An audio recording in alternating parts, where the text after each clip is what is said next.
So manufacturing is the big challenge. Yes. I mean, I don't want to make it sound like any of it is easy. I mean, the people who are designing the engines and all this, like, all of it is hard, Yeah.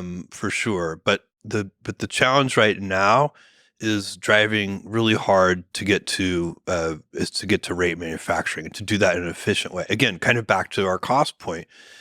If you get to rate manufacturing in an inefficient way, you haven't really solved the cost problem, and maybe you haven't really moved the state of the art forward.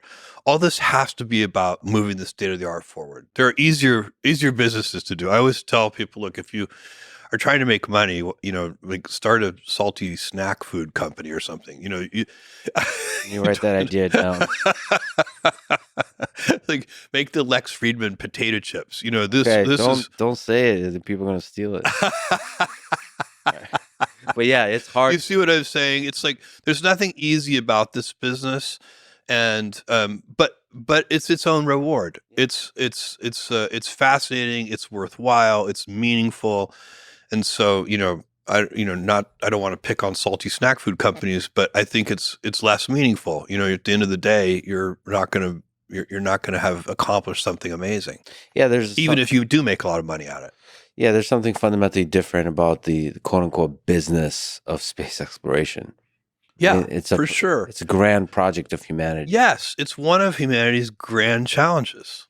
And especially as you look at going to the moon and going to Mars and building giant O'Neill colonies and unlocking all the things, I- you know, I won't live long enough to see the fruits of this. But the fruits of this come from building a road to space, getting the infrastructure.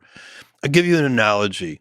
When I started Amazon, I didn't have to develop a payment system. It already existed. It was called the credit card.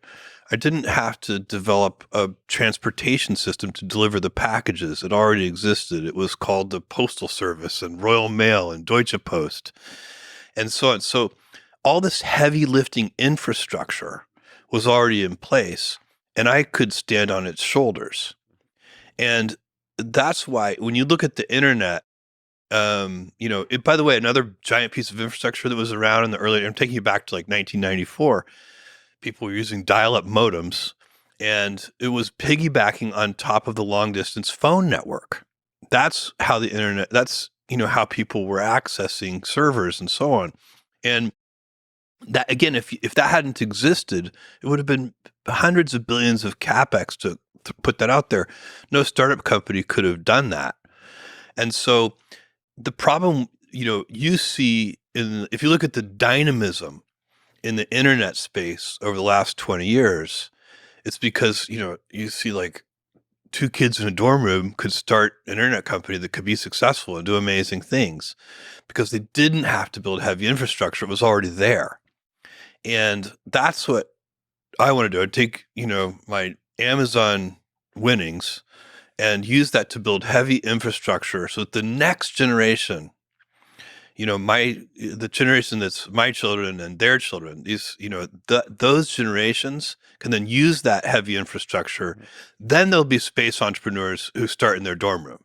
Yeah. Like that will be a marker of success when you can have a really valuable space company started in a dorm room.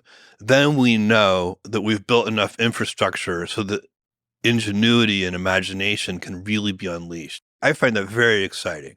As they will, of course, as kids do, take all of this hard infrastructure building for granted. Of course, Which that's is the entrepreneurial spirit. That's an inventor's greatest dream. Yeah. Is that their inventions are so successful that they are one day taken for granted.